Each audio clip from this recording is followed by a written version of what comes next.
Altı yaşından beri buradayım. Ki hani şuradaki Çarıkçı Çarşısı olduğunu biliyoruz. Şuradaki hep terzidir. Terzi falan satılıyor. Buradaki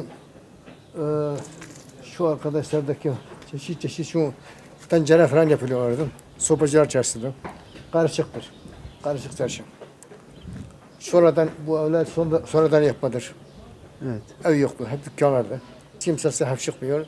Sahipleri bazıları İstanbul'dadır, bazıları Bursa'dadır, bazıları başka yerlerdedir. Onun için sahipleri yok. Şu an sahipleri var fakat bakmıyorlar. Ortak oldukları için onun için bile bakmıyorlar. Kendi kira da vermiyor.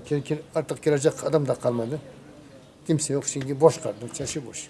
Evet. Gelen giden yok. Eski çarşı, eski Mardin kalmadı. Eski hayat kalmadı.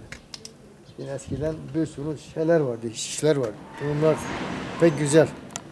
Yani herkes ekmeğini çıkartıyor bu fazlasıyla. Fakat şu anda maalesef şu anda esnaf perişan durumda. İş güzel değil.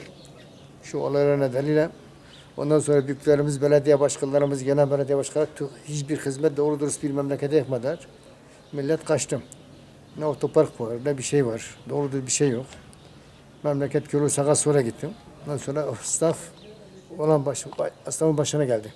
Evet. Esnaf şu anda durum vaziyeti kötü. Çoğu bankalardan, esnaf sanatkarlardan kredi almışlar. Perişan olmuş vaziyette. Şimdi adam esnaf sabahtan akşama kadar açıyor, siftah yok. Bir sürü yerler yine inşaat edilmesi lazım, güzel olması lazım. İmkanlar yok. Şu anda imkanlar kısıtlıdır. Kimse yapmaz. Her kim gelirse gelsin yapmaz.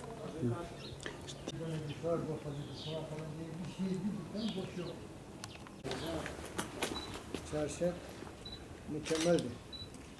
Çarşı mükemmeldi. Şimdi malzemeler de vardı. Kaçırmış ya gitti mi? Evet. Çarşıdan hali bu. Su aldı mı hemen dökülür.